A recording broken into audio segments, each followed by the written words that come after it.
June 6, 1944. For many, the Normandy invasion is seen as the defining day of World War II. Yet, even now, little is known about the role 850 transport planes played on D-Day. They were critical to the Allies' success.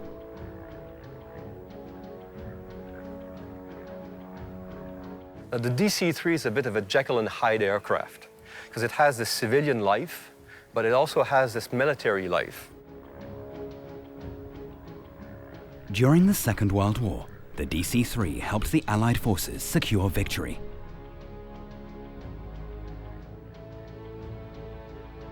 In the Cold War, it saved West Berlin from a Soviet takeover. We were not afraid of these candy bombers. We all knew that they had come to help us. In Vietnam, however, the Savior plane became a vicious weapon sent in by night.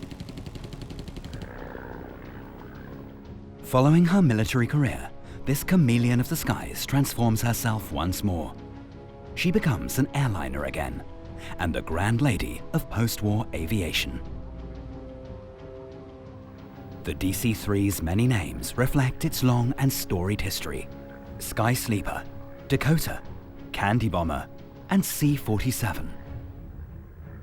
It has flown for decades. I mean, what other aircraft can you say has flown for nearly a century and continues to fly? And no other plane in the world has been built in such numbers.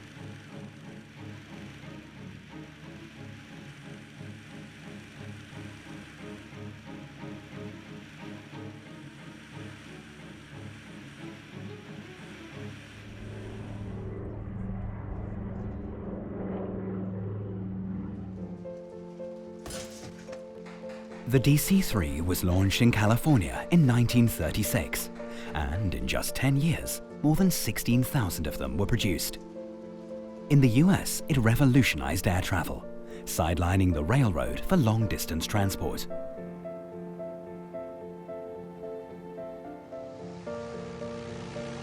The DC-3's main competitor was a German plane. The U-52 had an aluminium alloy structure. It was also popular and reliable, but could only carry 15 passengers.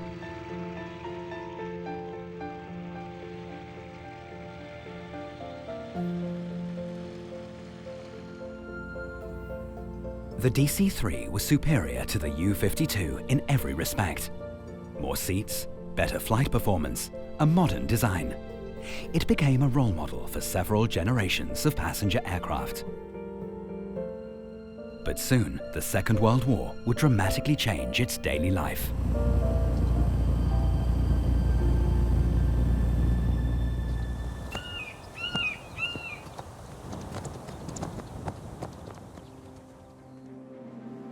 In Switzerland, the American plane became part of history. This one nearly ended up on a highway intersection in Dubai. Now restored to her former glory, she's enough of an eye-catcher to rival the Alps.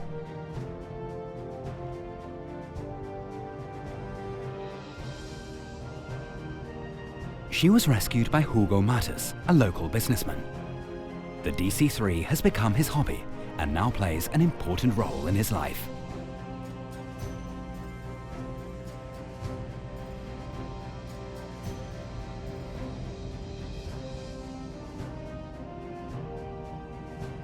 Each year, he spends about 70 hours in the cockpit.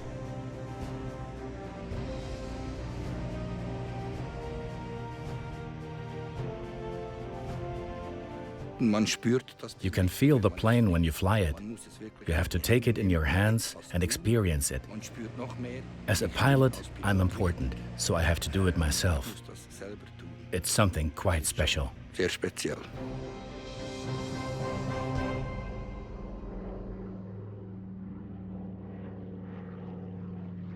In 1936, Swissair decided against the German U-52, choosing the DC-3 instead, with Paris, London, and Berlin among the airline's prime destinations.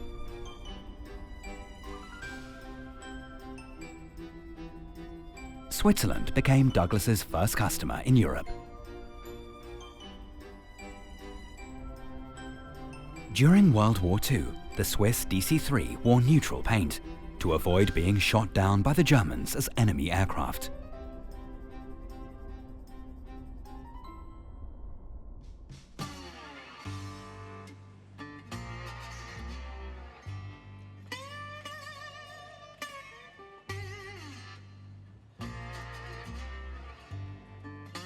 Not all DC-3s are enjoying as pleasant a retirement as the vintage plane in Switzerland. Of the 16,000 planes built, most are now grounded. But even in the aircraft boneyards, a DC-3 retains a good value, unlike most other aircraft. In Wisconsin, retired hulls are waiting to take to the skies once again. They are worth a few $1,000s each.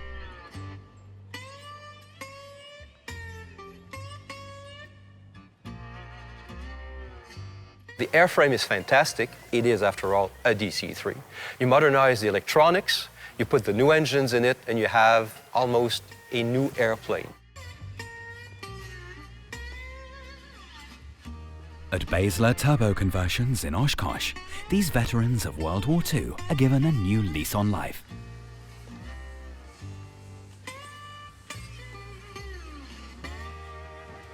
The Swiss vintage plane also started her second career here as a retired C-47, the military version of the DC-3.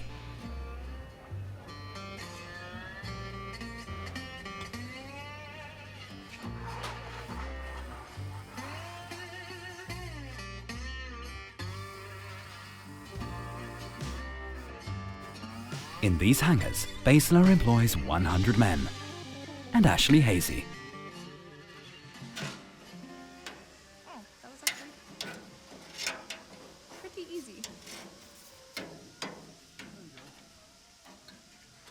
I've only been an aircraft mechanic for a year now, over a year. So honestly, I was extremely intimidated walking in, knowing I was gonna be the only girl. Ashley has been interested in planes since she was a child. She began her career helping out at airfairs, which is what brought her to Oshkosh, home to the world's largest aviation show.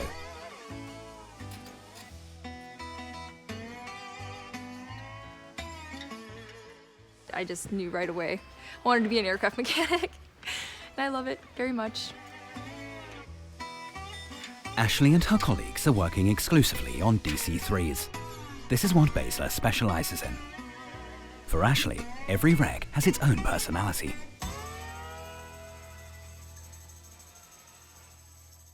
Their history. I love history so much, and each aircraft tells a different story. And I mean, even Judy over there, obviously that one has quite a history as well. And it's amazing what aircraft stories can tell.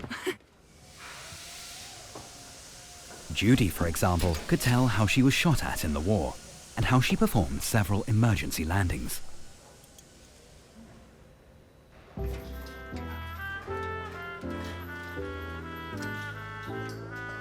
When Judy was built in California, the world looked quite different. The original idea at Douglas was to construct an airplane that offered seats during the day and beds at night. The first customer, American Airlines, placed the order with a mere handshake instead of a formal contract.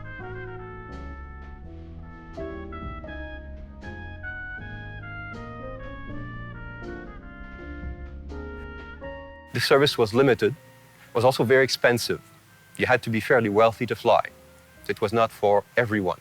People dressed in their Sunday best to go flying because it was an occasion.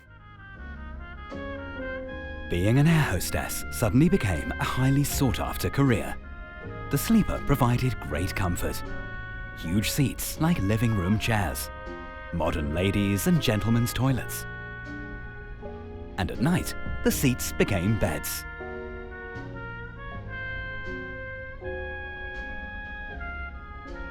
Hollywood loved the sleeper. For the first time, actors could fly in from New York without any annoying hotel accommodation or train transfers. travel time between east and west coasts was cut by more than half, to only 15 hours.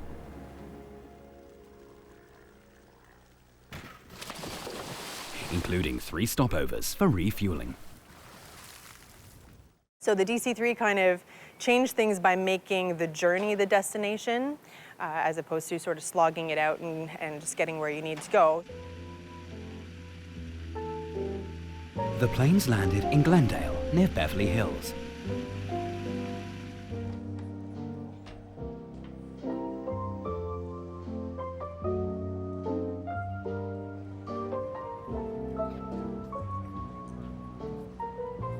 The DC-3 was fast, robust, and extremely economical. Other airlines also placed their orders with Douglas for regular service without any beds. This was a masterstroke of design and made the plane highly profitable.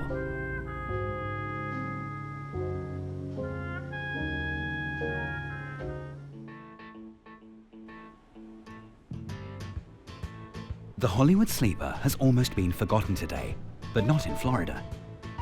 Palm trees line the road to the Moss family airfield. When the last sleeper was sold a few years ago, the family acted fast. The original aircraft registration number is still visible. The family wants to restore the DC-3, but they lack the money to do so. This is what flagship Tennessee looked like in her prime, back when she flew the rich and the beautiful across the United States.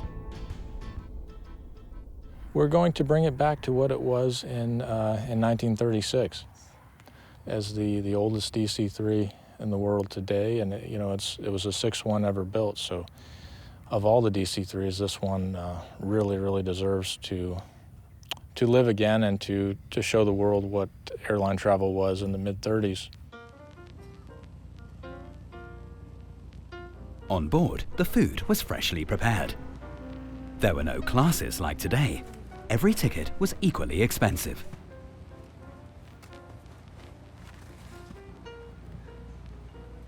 A flight across the United States cost the equivalent of 2 months' salary, and you were even allowed to smoke.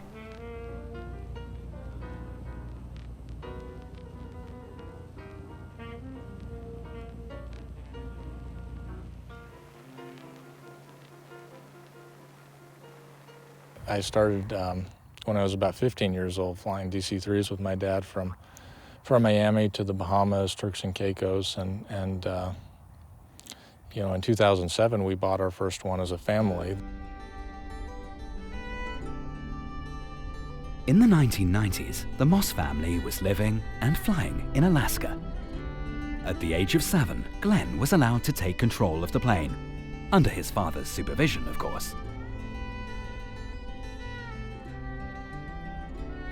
It was really something to go to Alaska with my parents, to be able to fly with my dad from Fairbanks to the different Indian villages, gold mines, places that really no one gets to go to.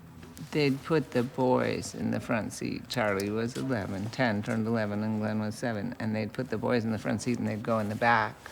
And the boys had that control of the airplane.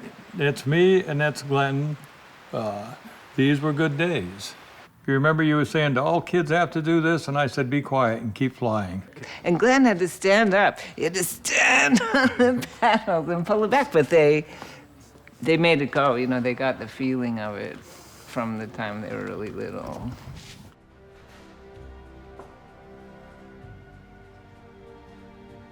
The Swiss entrepreneur Hugo Mattes is also following his dreams. However, there is a difference of a few $1 million between his ambitions and those of the Moss family. In Oshkosh, the Swiss hobby pilot has bought another DC-3 from the meadow. Judy. Let's talk about my aeroplane. Same configuration. Together, Hugo Mattes and the workshop manager discuss the rebuilding of the aircraft. During World War II, Judy carried paratroopers. In just 2 years from now, she will be able to do so again. And what is your impression now with this aeroplane? It's not bad, actually. The fuselage is not very bad. From just the initial look at it, I really don't think that it's very bad. There are some spots, obviously, but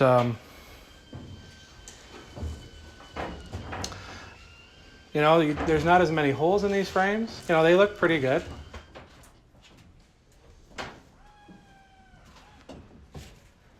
Ja, es muss prinzipiell noch viel getan werden, aber There is still a lot to be done. I knew it when I bought her.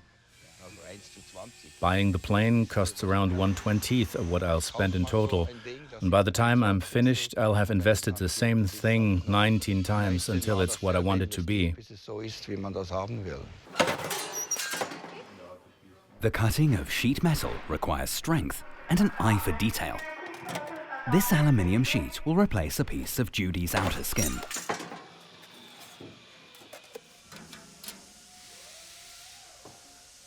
Well, right now what I'm doing is I am going through and basically overhauling this rudder for our next aircraft that's going to look similar to that one. I've done fabric covering, lots of riveting, structural work, all kinds of stuff. So you need to have good muscles too, or? I don't know. I've definitely gotten stronger. So I'd say yes. Okay. But you don't have to be as strong as the guys to do it, so. 3:30 in the afternoon is clocking out time at Basler.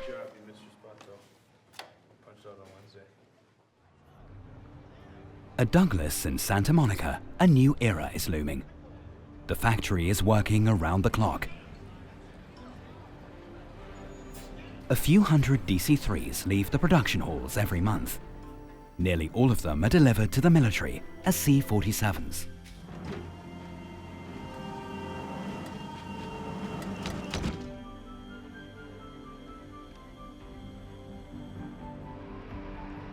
In December 1941, the United States entered World War II. Many civilian DC-3s, including all sleepers, were requisitioned and converted into C-47 military transporters. In addition, the United States built up its own stock. It also supplied hundreds of C-47s to its allies, especially to Great Britain and the Soviet Union.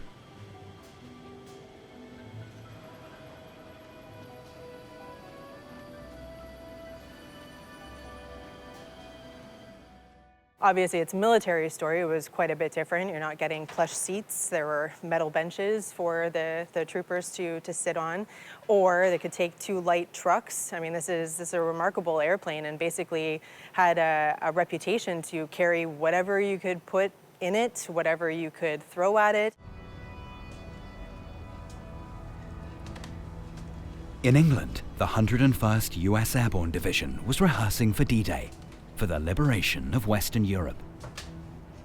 Thousands of paratroopers supported a landing operation in Normandy. One of the units later became known as the Band of Brothers. Their most important vehicle for transport and supplies was the C-47, a true workhorse.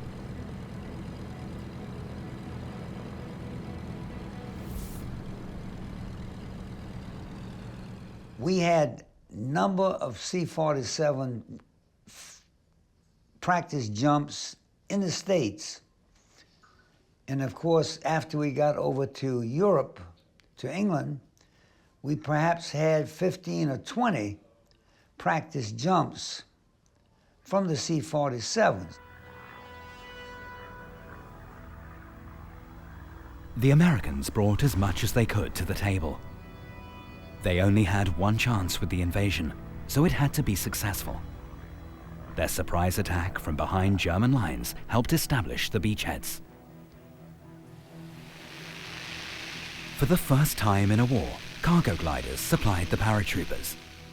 The C-47s towed them towards the target zone.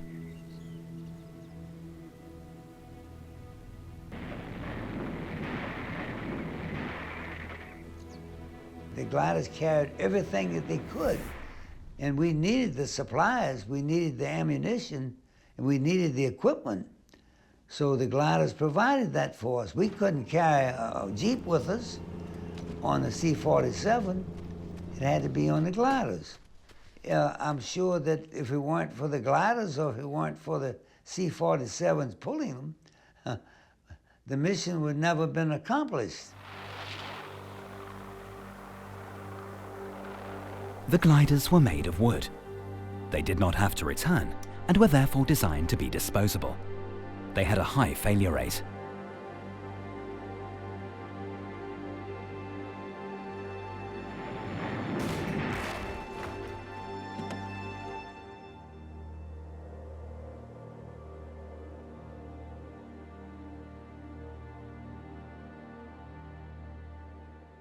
They all cracked up.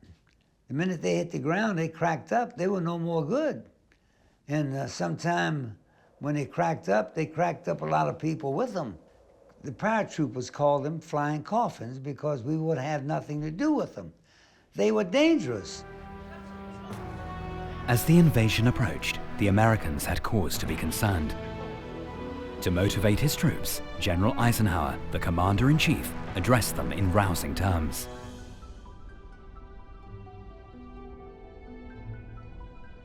The time, 2200 hours, June 5th, 1944. The place, England. These pictures, the first Air Force films to be received in the United States, arrived 48 hours after the amphibious assault began.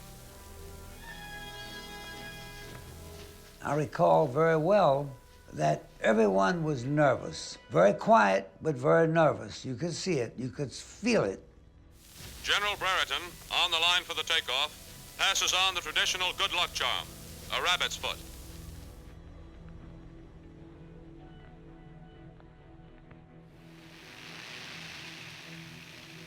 In a first wave, around 850 military transporters released 17,000 paratroopers, coming back in further waves to provide them with supplies.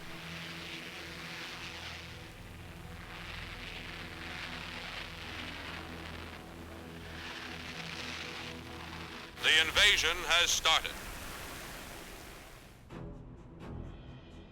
On their flight to France, Ed Shames and his comrades watched the deployments of hundreds of warships making their way towards the beaches of Normandy. The invasion began with shelling from the naval artillery. But even this opening failed to pave the way for the ground troops. They encountered strong German defense fire. As long as the enemy could supply enough ammunition to its beach fortifications, the Allied invasion would not be able to succeed.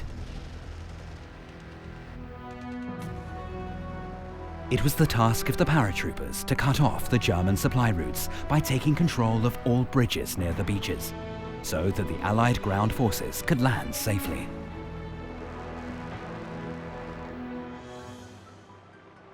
Stand up. Hook up. This mission was extremely dangerous. The generals expected a casualty rate of 50%. Ed Shames and his comrades realized what they were up against. I was afraid, scared, shaking like anyone else at that time because we knew that was a real thing. I was scared to death at that moment.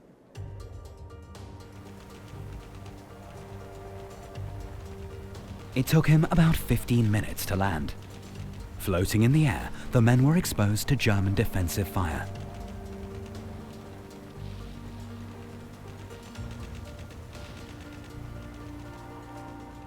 I jumped into a bunch of flak, tracer bullets, artillery shells, flak, and so forth. How I wasn't hit, I'll never know, because the plane, you could hear the flak bounce off the plane. We were getting ready to jump. Not only that, our parachute was coming down and you could hear something going through the parachutes, cutting through the silk. And that sound has never left me to this day.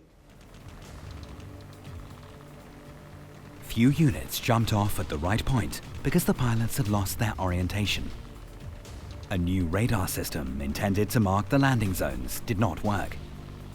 Some units ended up 5 miles from their drop zone, others as far as 50 miles away.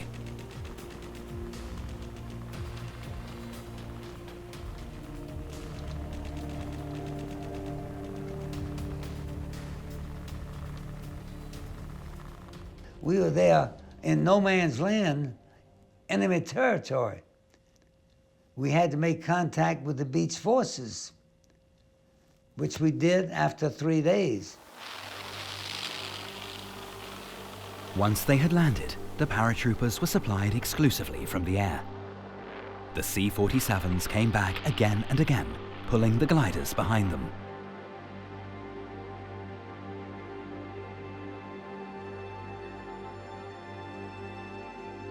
But that is what the German Wehrmacht were expecting.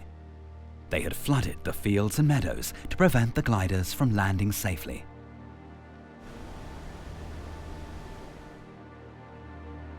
The Germans also put up glider barriers, like poles, like trees, in the fields where gliders would land. They did that quite a few places in Normandy, but we overcame them somehow.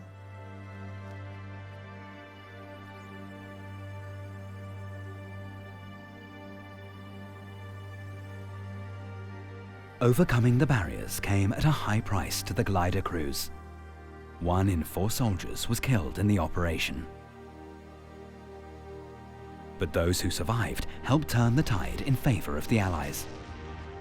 The German troops ran out of ammunition, allowing Allied forces to conquer the beaches and advance inland.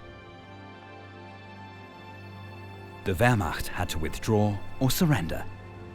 After only 3 days, the Allied forces moved eastward to recapture France.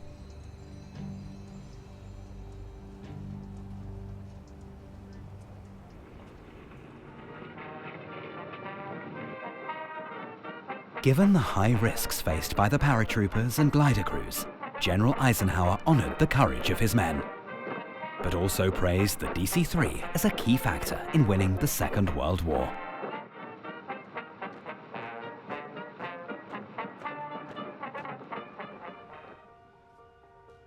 The first newsreel footage of the invasion to appear in American theaters featured a plane called "That's All, Brother."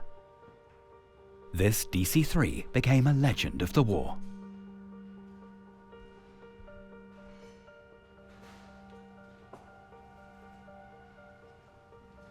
When the crew baptized the plane with this name, the paratroopers intended to send a message to Adolf Hitler.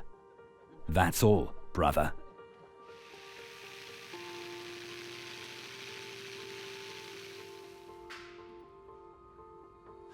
After the war, the famous aircraft disappeared without a trace, until it was miraculously rediscovered at Basler in Oshkosh 70 years later.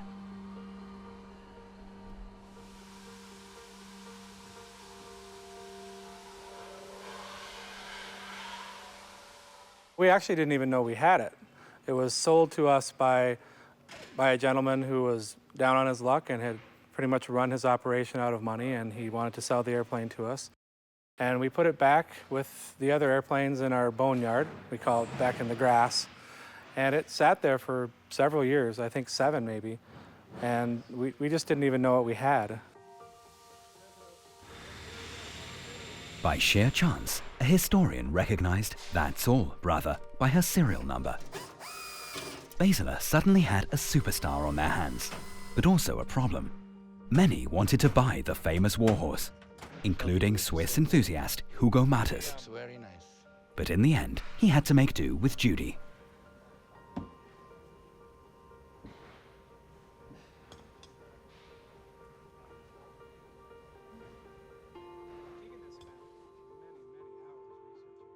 It was annoying.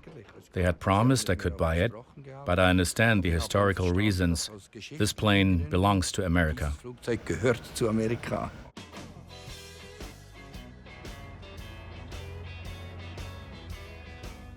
In Oklahoma City, the fate of many vintage planes rests in the hands of Roy Owens. Roy is giving the Radial engines a thumbs up or down. No pilot would ever dare to disagree with Roy's assessment. A well-maintained engine is the best life insurance a pilot can have. Just behind us is the tear-down area. The engines that come in, they're disassembled. From there, they go to cleaning. From there, polishing and inspection before they're built. Everything was handmade. and everything is so precise. They're just amazing engines.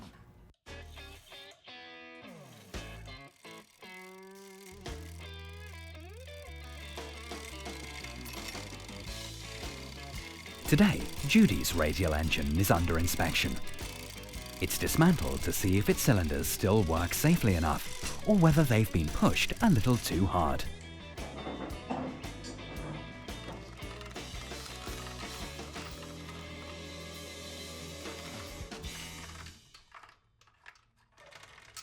The DC-3 has two engines with 14 cylinders each.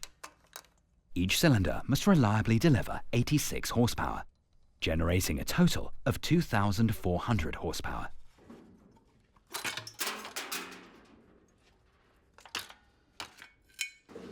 Here's the cylinder.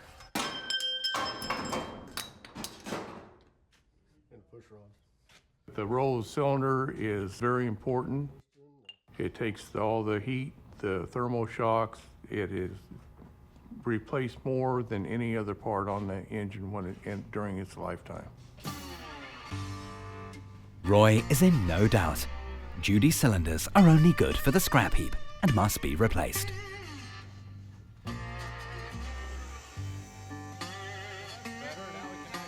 For the next step, Roy needs good friends.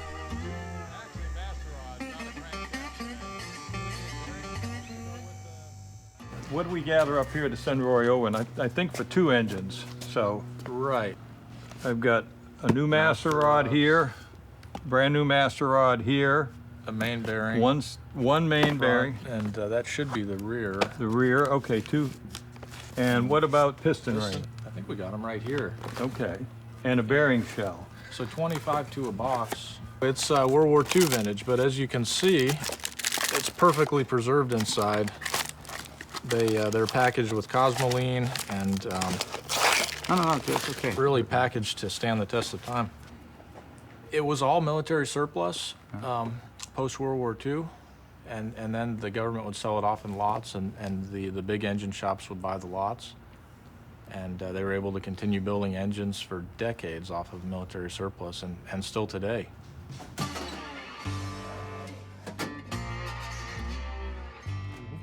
With a little help from the Moss family, his friends in Florida, Roy can build brand new engines from 80-year-old spare parts that were never used and therefore not exposed to any stress. After all, what we're looking at is an airplane that flew more than 80 years ago. It flew barely a few years after the first transatlantic flight solo of Lindbergh, and something like less than 30 years after the first flight of the Wright brothers. So you're looking at very significant aircraft with a fascinating history, a fantastic history in every corner of the globe. Your rods, your bearings, master rod bearings. For Hugo Matters, Roy has only bad news today. There is total wear in almost all of Judy's cylinders. They're heavily used, eh? Very used. You like newer, better quality stuff, and these would not fit your needs, I don't feel. So there are new cylinders available, and All 14 here. 14. Nice. 7 front, 7 rears. So dass es gebraucht ist, das wussten wir, aber das We knew that it was used, but I did not expect it to be so extreme. The engines are completely exhausted. ist jetzt richtig ausgeleiert. For the Swiss pilot, it's a bitter pill to swallow. 14 new cylinders for a whopping $50,000. But as an engineer, he knows that parts of this quality come at a price.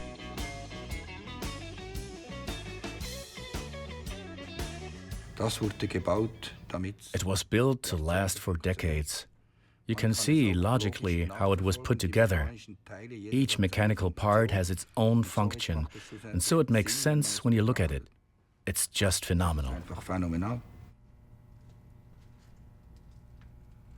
A week later, the brand new old engine will be on its way to Oshkosh to become a part of Judy.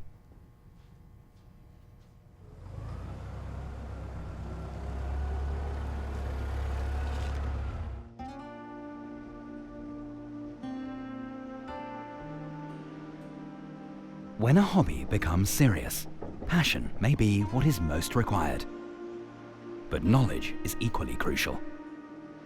Mobility has become more important to us than ever before, but so too has reliability.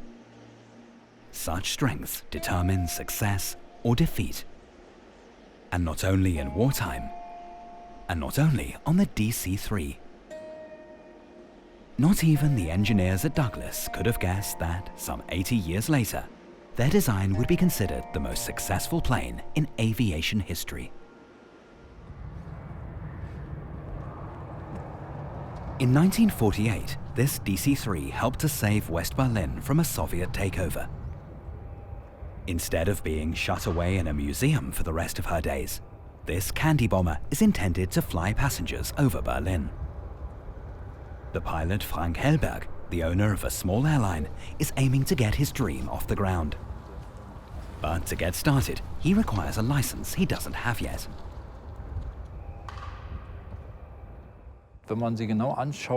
You can clearly recognize how this design became the mother of modern airliners.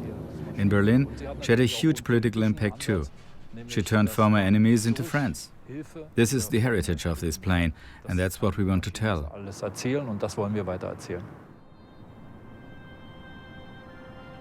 Berlin, after the Second World War, was a city in ruins. The German capital had paid heavily for its role at the heart of the conflict. Its people lived in holes and cellars. They were starving. So-called rubble women cleared the sites of the bombed-out houses.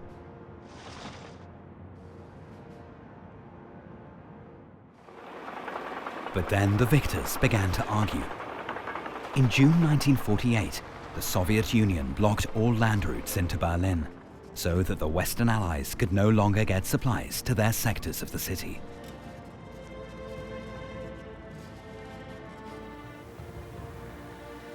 The Americans and the British decided to supply 2 million people from the air. It would become the most ambitious airlift ever attempted. DC-3s were brought in again, including 300 British Dakotas. Berliners called them candy bombers. One of the pilots was Gail Halvorsen. He is filming with his camera. Many pilots still knew Berlin from the war.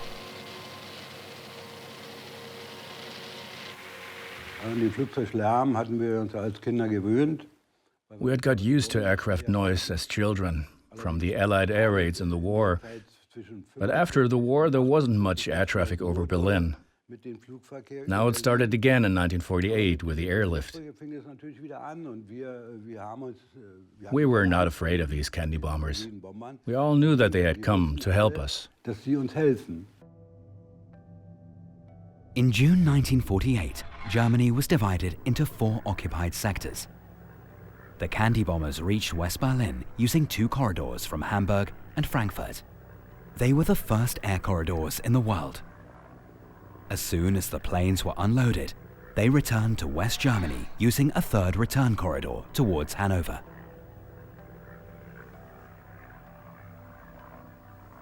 Berlin was probably the busiest airport on the planet for a brief period of time.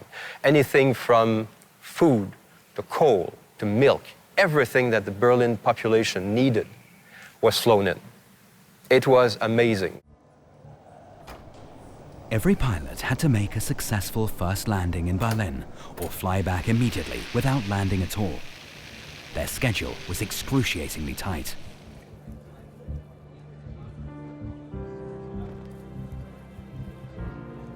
Food and coal were the primary supplies flown in on the DC-3s. German workers had 30 minutes to unload each aircraft. That was break time for the pilots. Gail is filming the snack bar where the pilots got their sandwiches. They flew to Berlin up to 7 times each day. Affected by the abject poverty he saw among the children of Berlin, Gail saved some candy from his own rations and dropped it out of his plane, attached to little parachutes. Soon the other pilots began to do the same. The German children loved it. With this gesture, the Americans won the hearts and minds of the West Germans.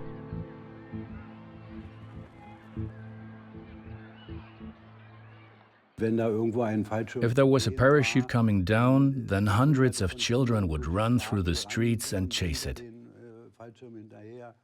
It was an adventure for us, as though you had found some golden treasure. Yes, a bar of chocolate. I didn't know a single child back then who had a whole chocolate bar for themselves. Today, thousands of people barbecue here every summer. When Boris Franzke looks out over the abandoned Tempelhof airfield, the old Berlin airport, he wonders how many of them know about the role it played some 70 years ago.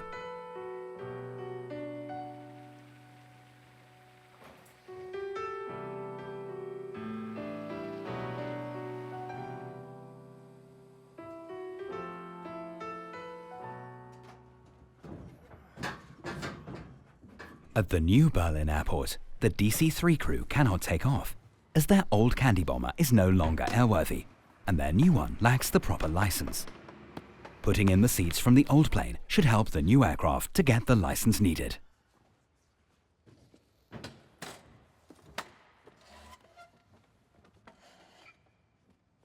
We measure the old candy bomber which flew in Berlin and make a comparison between the two aircraft, so we are allowed to transfer the passenger cabin from the old to the new aircraft.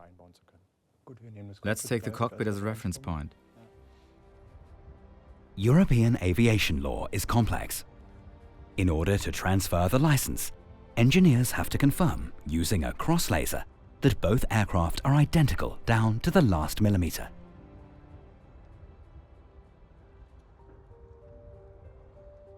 If this is confirmed, getting the passenger license for this old lady should be a pure formality.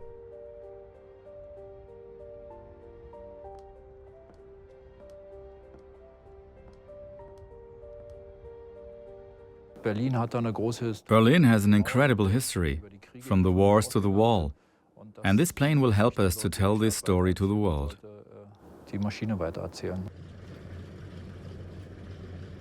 After the airlift, the DC-3 served as a passenger plane for a few more years. But the emergence of faster and more comfortable jets soon put it out of business. The Boeing began to take control of the skies. First the 707 on long-haul flights, then the 727 for middle-distance routes, and in the mid-1960s, the Boeing 737 for short hauls.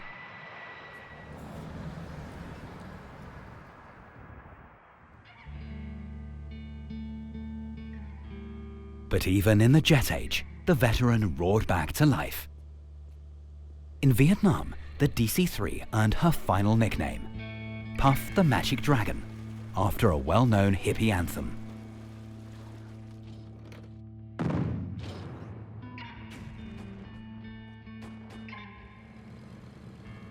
In Vietnam, the armed cargo version AC-47 did not rain chocolate, but rather fire and death. First, tracer ammunition was shot to detect and illuminate the targets at night. Then came a hail of machine gun bullets, firing up to 6,000 rounds per minute. The Magic Dragon became the messenger of death. There were 3 large guns set up in the rear port side of the aircraft. And because of its turning capability and because it was a slower aircraft, it could actually swing around in a pylon formation and hit extremely tight targets just continuously. So they could basically hold down the enemy in a basically a firing pattern, just circle around them and keep them pinned into this one area.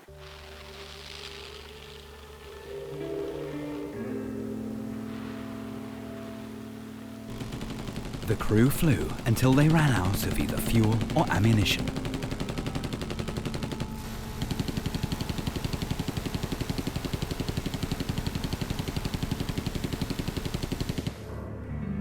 Thanks to the gunships, the US Air Force managed to stop several enemy offensives. But this time, not even the DC-3 could turn around their military fortunes.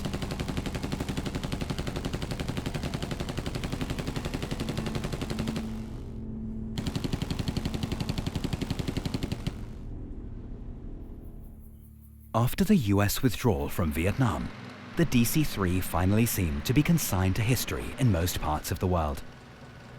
But as it turns out, its story was far from over. There are still new and exciting chapters to be written. In the 1990s, the DC-3's old virtues are being enhanced with new technology, such as turbo engines and a modern cockpit. Vintage aircraft are being reborn as Basler turbos. The paint is done. All of the systems have been checked. The airplane is ready to be delivered to the customer. In fact, the customer will be showing up today to sign the contract, hopefully.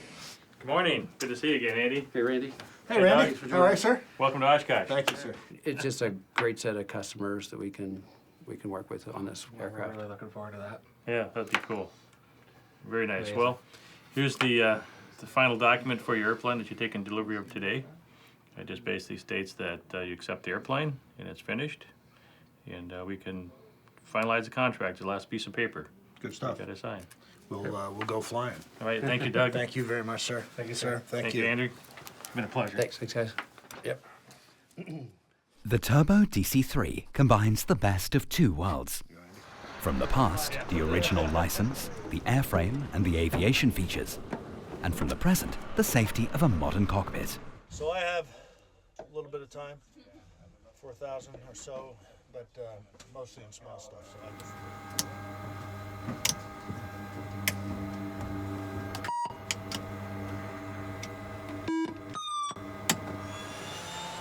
When starting the engines, you can immediately hear the difference.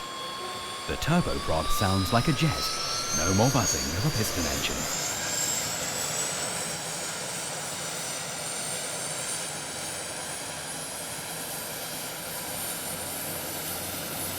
While in the past 14 cylinders could easily overheat, the Turbo DC-3 has fewer problems with hot or thin air. The newly outfitted plane can therefore fly at higher altitudes and is more powerful. This plane will soon be commissioned by NASA to carry out ice measurements at the South Pole.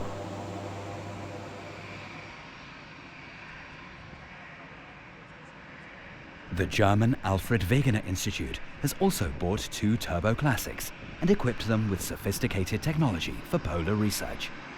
Polar 6 will soon be setting off for the North Pole. Thomas, I'm releasing the coupling. Yo!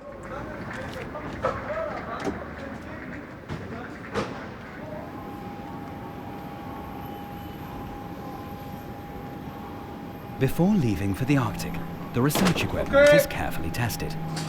A laser is carried like a cruise missile under the hull. Okay, alles klar. Jo.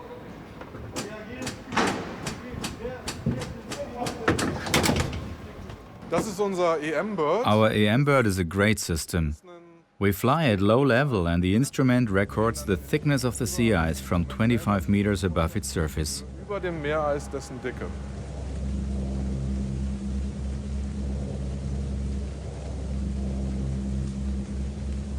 Polar 6 flies slowly at 300 kilometers per hour and very low. This would be a serious disadvantage in passenger transportation, but it allows the researchers to gather accurate data over long distances. We've seen in recent years that the ice is getting thinner and thinner. In 2001, we found ice about 2.20 meters thick in summer.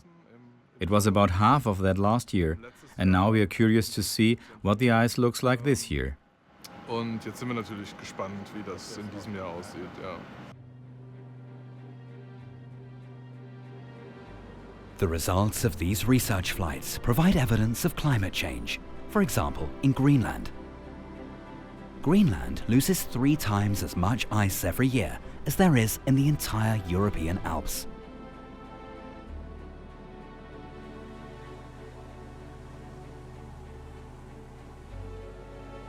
The original features of the DC-3 include a sextant. This allows the pilot to navigate with the sun in case his GPS fails. Near the North Pole, the magnetic fields are a risk for modern navigation.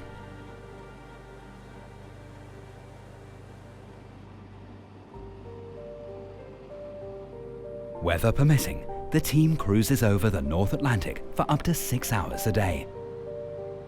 Within 2 weeks, 3,000 kilometers will be screened and a huge amount of data gathered.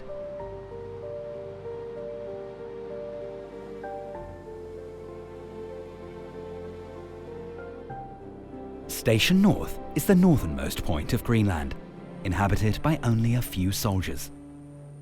The gravel runway at this Danish military post is not a problem for the DC-3.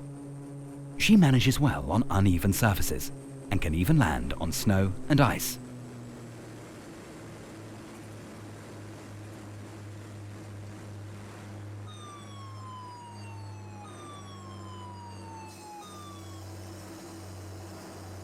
The extraordinary versatility of the DC-3 is the reason for its long and exceptional career. You put it on wheels, as normally. You put it on skis. You can use it in wintertime off frozen rivers and lakes. You can use it in deserts. You can use it in small airports.